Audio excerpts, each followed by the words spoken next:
Espero encontrar a todos com saúde, não é? E nesse momento eu quero dar início a mais um comentário, uma conversa que nós estamos tendo a respeito da mensagem O Futuro Lar do Noivo Celestial e da Noiva Terreal. Essa mensagem pregada pelo profeta William Marion Branham, não é?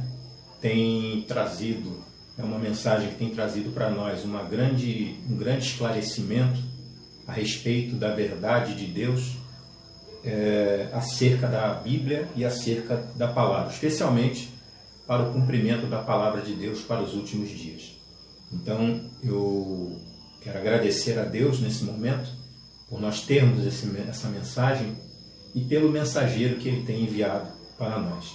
Deus abençoe os irmãos, aqueles que estão acompanhando, vocês que estão acompanhando aí a gravação dos vídeos, estão acompanhando esse estudo que nós estamos fazendo. Deus possa abençoar vocês, né? E possamos ter um pouquinho mais de luz a respeito dessa mensagem. Irmãos, hoje eu quero ler uma escritura, aliás, duas escrituras, para que nós tenhamos um pouquinho de entendimento a respeito do que o irmão Branham fala na mensagem. Hoje eu separei alguns parágrafos sobre a mensagem, sobre um ponto em que eu quero esclarecer junto com vocês, não é? Então, se você tem a sua Bíblia aí, você pode abrir a sua Bíblia no livro de São Mateus, capítulo 4. Nós não vamos ler toda a escritura para nós remirmos o tempo, mas quero que você abra aí em São Mateus, capítulo 4, onde diz a tentação de Jesus. E nós leremos essa escritura no versículo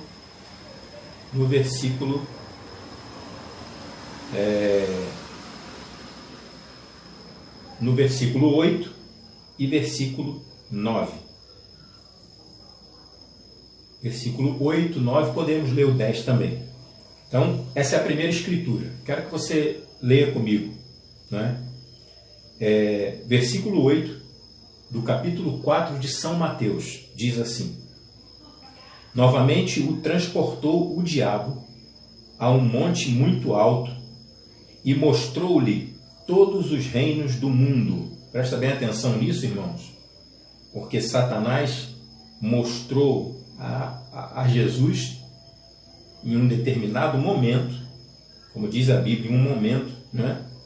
E mostrou-lhe todos os reinos do mundo. Ele está falando dessa terra natural.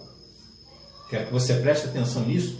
E aí nós vamos ver nesse vídeo por que Satanás mostrou essa terra que Deus tinha criado para Jesus, tentando a Jesus. E mostrou-lhes todos os reinos do mundo e a glória deles.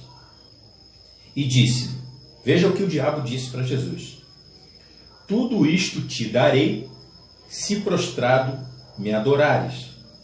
Então, no versículo 10, então Jesus disse: vai-te, Satanás, porque está escrito, ao Senhor teu Deus adorarás, e só a Ele servirás. Então o diabo o deixou, e eis que chegaram os anjos e o serviram. Essa é a primeira escritura. Nós vamos agora para Efésios, capítulo 2. Não é? Abra sua Bíblia em Efésios, capítulo 2, e nós vamos ler uma escritura referente, combinando com essa escritura de Mateus. Efésios, capítulo 2, versículo 1 e 2. Né? Então, você está abrindo a sua Bíblia aí. Vamos ler então essa escritura. Efésios, capítulo 2, versículo 1 e 2. Efésios, depois de Gálatas, né? O livro de Efésios. A salvação é pela graça. Então vamos ler. E vos vivificou, estando vós mortos em ofensas e pecados, em que noutro tempo andastes segundo o curso deste mundo, segundo o príncipe das potestades do ar, do espírito que agora opera nos filhos da desobediência. Então, esse espírito de Satanás opera nos filhos da desobediência. Então, eu quero que você não esqueça dessa escritura. O irmão Branham nos ensina claramente que Satanás, ele é o príncipe das potestades do ar. Então, eu quero ler com você na mensagem, vamos tomar já a mensagem, no parágrafo 108 da mensagem. Você tem a sua mensagem aí? Então, abra comigo no parágrafo 108 da mensagem. Nós vamos abrir um parênteses no nosso estudo para que nós possamos entender isso aqui. E depois nós vamos também voltar ao parágrafo 68 da mensagem Futuro Lar, para que nós possamos entender o que o profeta está falando. Nada do que aconteceu na Bíblia, nenhuma história, nada do que aconteceu na Bíblia é por acaso. Tudo teve um propósito.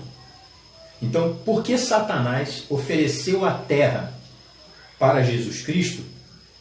Qual foi o motivo que ele ofereceu a terra?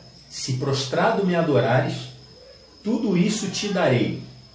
Isso vai nos ajudar a entender a questão da destruição do diabo, a questão da terra, o lugar de adoração escolhido por Deus para que ele possa se encontrar com o homem. Então, isso vai nos ajudar a entender melhor essas coisas. No parágrafo 108, se você abriu já aí no parágrafo 108, o irmão Branham diz assim, né, poderíamos ler o 107, né, onde o irmão Branham diz assim, vem, o coração tinha que ser limpo dessa forma antes que Deus pudesse vir na pessoa do Espírito Santo. Na pessoa. Repara que o irmão Branham está dizendo na pessoa do Espírito Santo. O qual é Cristo vindo e habitando no coração humano. Então esse é o segredo. Muitos estão pensando que essa terra, que Deus vem habitar nessa terra natural, nessa terra que foi criada desde lá a fundação do mundo. E isso não é o que o irmão Branham mostra aqui. Ele dá o exemplo, né? Como nós falamos em outros vídeos, ele dá o exemplo do natural, da terra natural, as 3 etapas da terra natural, para nos mostrar o que acontece no espiritual.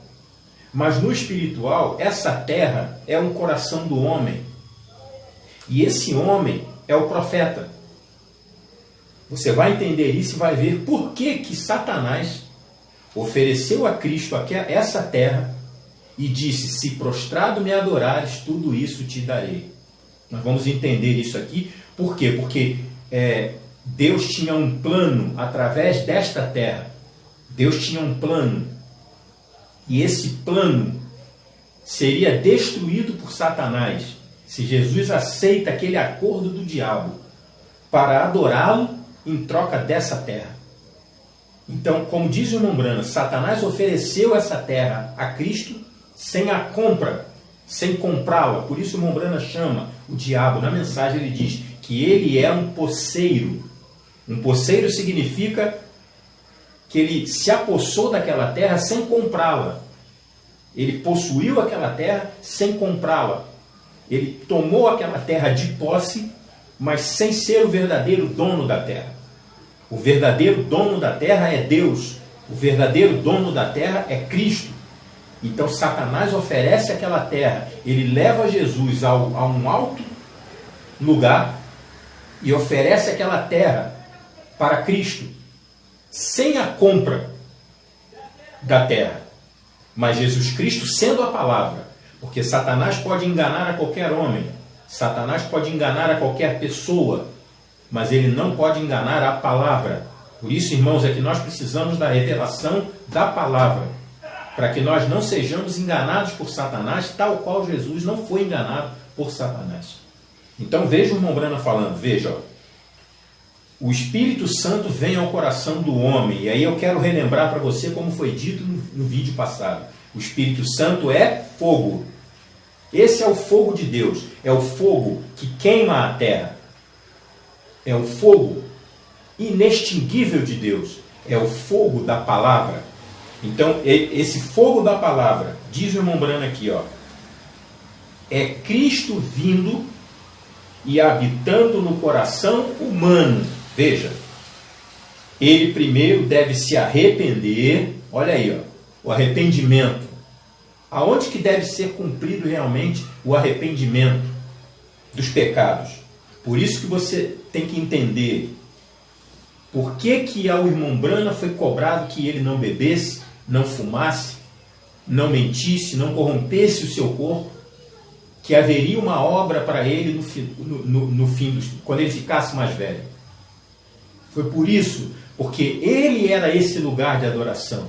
O irmão Brana era essa terra, que uma vez que o Espírito Santo viesse no coração dele, essa terra seria queimada com fogo. Essa terra seria purificada com o fogo da palavra. E aí sim, nem o câncer pararia diante dessa oração, da oração desse profeta. Nada pararia diante desse profeta. Satanás não poderia enganá-lo. Satanás não poderia vencê-lo pela sua artimanha. Então, nós temos que entender, irmãos, que o lugar de adoração, a terra que é purificada, não é essa terra natural, como muitos pregam e muitos pensam que é. O lugar é a terra espiritual. É a terra chamada William Marion Branham. Essa terra, ela é purificada com fogo, que é o fogo santo de Deus, a palavra, e essa terra, Jesus Cristo vem nela, pousar nela, e todas as obras de Cristo são feitas nessa terra, chamada William Marion Branham. Então eu quero continuar lendo aqui para você, para nós termos uma visão melhor aqui. Então veja bem, olha aqui, ó. Esse profeta tem que se arrepender. Ó, ele deve ser batizado na água em seu nome, quer dizer, em nome do Senhor Jesus Cristo. Ele deveria ser batizado em nome do Senhor Jesus Cristo. Por isso que nós temos uma mensagem, e quem sabe no outro vídeo nós vamos ler para você, o profeta falando que o batismo em nome do Senhor Jesus Cristo deveria durar até que o último entrasse, até que terminasse as eras da igreja. E nós sabemos que, de acordo com a pirâmide das eras, como você pode ver aqui, né, no nosso banner, a pirâmide das eras, ela termina com o último membro eleito do corpo de Cristo, que é o irmão Branham. Não é uma pessoa comum lá de fora, como muitos pregam e muitos estão pensando que é dessa forma. Quando o último membro eleito do corpo de Cristo for recebido nesse corpo, Jesus Cristo volta e tudo se cumpre. Não é dessa forma, irmãos. O último membro eleito do corpo de Cristo, como você vê aqui na pirâmide, é o irmão Branham. Então, quando esse último membro eleito desse corpo, ele entra, ele deve ser batizado em nome do Senhor Jesus Cristo, para que o ministério dele seja um ministério perfeito. Senão, o ministério dele seria tal qual o ministério de Lutero, que era um mensageiro de Deus, que era um homem chamado por Deus para a quinta era da igreja, porém, ele ainda tinha coisas que estavam faltando. Ainda havia pontas soltas no ministério de Lutero, ainda havia pontas soltas no ministério de Wesley. O ministério não era perfeito. Por que não era perfeito? Porque não tinha toda a palavra. Então, por isso, eles se tornaram as virgens nécias. É um outro assunto que nós devemos entrar em outro vídeo, mais para frente. Não é? Então, vamos continuar aqui.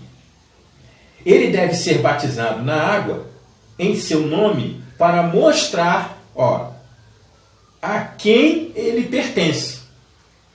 Então, ele deve ser limpo pelo sangue de Jesus. Está vendo? E então, aí depois que ele é batizado e limpo pelo sangue de Jesus, o fogo santo, presta bem atenção nisso aqui, e o Espírito Santo, que é fogo, de Deus, vem e queimam todos os desejos de pecado. Você está vendo? Por isso que o irmão Brana era o homem chamado por Deus e a ele foi cobrado, porque a Bíblia diz: a quem mais é dado, mais é cobrado. Você não vê na história da igreja uma vida santa ser cobrada de Lutero. Como nós sabemos, Lutero batizava as pessoas fumando. Você não vê essa cobrança de uma vida santa no ministério de Wesley. Você não vê isso. Por quê? Porque não foi dado a eles toda a palavra. Foi dado uma porção da palavra, uma porção do Espírito Santo. Então, a quem mais é dado, e ao irmão Brana foi dado toda a palavra, a ele foi mais cobrado. Então, é nisso que se cumpre essa escritura. Então, o irmão Brana diz assim: toda a natureza do mundo, olha aí, é queimada desse profeta, desse homem, tá vendo? Dessa terra. Toda a natureza pecaminosa é queimada dessa terra. E, portanto, aquele que peca voluntariamente após receber o conhecimento da verdade, então, novamente, a Bíblia diz que é impossível, porque um homem, veja, ele não está falando de uma terra, ele não está falando de um mundo, ele está falando de um homem. Porque um homem que é nascido de Deus não peca. Como que o homem pode ser nascido de Deus? Quando ele é nascido da palavra. Porque Deus e a palavra são um só. Então, ele não peca. Não há forma para que ele peque. Como pode ele ser um pecador e um redimido ao mesmo tempo? Como posso eu estar na casa de penhores e fora da casa de penhores ao mesmo tempo? Ele nos redimiu por seu sangue, por seu Espírito ele nos limpou. Está vendo? E então veio habitar em nós. O irmão Brana diz assim: a igreja, com letra maiúscula. Ora, irmãos, essa igreja, com letra maiúscula, é a noiva, que é o profeta. A igreja, com letra minúscula, é a igreja durante as eras que não tiveram toda a palavra. Então, veja bem, o irmão Brana diz assim: não há denominação agora. Não há denominação. Por quê? Porque durante as eras, eles eram denominações. É ali que se aplicam as denominações. E aí você pergunta: olha, mas irmão, então, e hoje, essas igrejas de hoje? Essas igrejas de hoje, o irmão Brana diz que são lojas e não igrejas, não denominações. Nós chamamos, por falta de entendimento, nós dizemos que essas igrejas do mundo hoje, Assembleia, Batista, Metodista, Presbiterianas, Católicas e tantas outras, nós dizemos que elas são denominações. Mas o irmão Brana não disse que elas eram denominações. O irmão Brana disse que elas eram lojas. Denominações está na pirâmide das eras da igreja. Quando uma igreja não tem toda a palavra, ela se torna uma denominação. Então o irmão Brana está nos explicando aqui que quando esse fogo santo, que é o fogo de Deus, que destrói a terra, vem sobre o coração humano, não é a terra natural, é um homem, é um profeta. Então quando esse fogo santo de Deus vem até o coração humano, então ele é limpo de todo germe, de toda bactéria, de todo pecado, de toda influência maligna de Satanás. Esse coração humano é limpo. Ele é tirado tudo isso. Por isso é que eu li aqui Efésios capítulo 2 para você entender que nas atmosferas do ar, nas atmosferas, o irmão Brana diz que a Bíblia diz que Satanás é o príncipe da potestade do ar. Então, tudo que é germe, bactéria, doença, tsunamis, tufões, relâmpagos, vem de cima da atmosfera para baixo, para a terra. Mas olha o que o irmão Brana vai dizer aqui no parágrafo 108. Veja bem, acompanhe comigo aí. Ele diz assim: observe rigorosamente. Nós temos que prestar bastante atenção, ser rigorosos em ler essa mensagem. Observem rigorosamente enquanto tomamos isto. Os lugares que nós vamos habitar. Reticências. Agora, o arrependimento antediluviano trouxe o batismo na água. Então Cristo veio e derramou seu sangue sobre ela. Sobre ela quem? A terra. Quando ele derramou sangue sobre a terra, ele estava comprando ela com seu sangue. Ele já era o dono natural. Ele já era, por natureza, o dono da terra, porque foi ele quem criou a terra. A Bíblia diz que sem ele, nada do que foi feito se fez. Então ele era o dono natural da terra. Mas por causa do pecado, quando entrou no Éden, Jesus Cristo teve que vir no Calvário, derramar sangue sobre essa terra para comprá-la para ele. Nós vamos saber por quê. Eu quero que você se faça essa pergunta. Por que Jesus Cristo teve que derramar esse sangue para comprá-la? Porque nessa terra estavam os corpos de todos os homens, dos 7 anjos, que iria fazer parte da pirâmide, que é o plano de Deus na terra para a salvação. Então, nós vamos encerrar aqui agora esse vídeo, tá? E no próximo vídeo nós vamos entrar com esse mesmo assunto, para que você entenda como que se dá esse plano de Deus. Amém? Então Deus abençoe a vocês e esperem o nosso próximo vídeo para nós terminarmos de falar sobre esse assunto.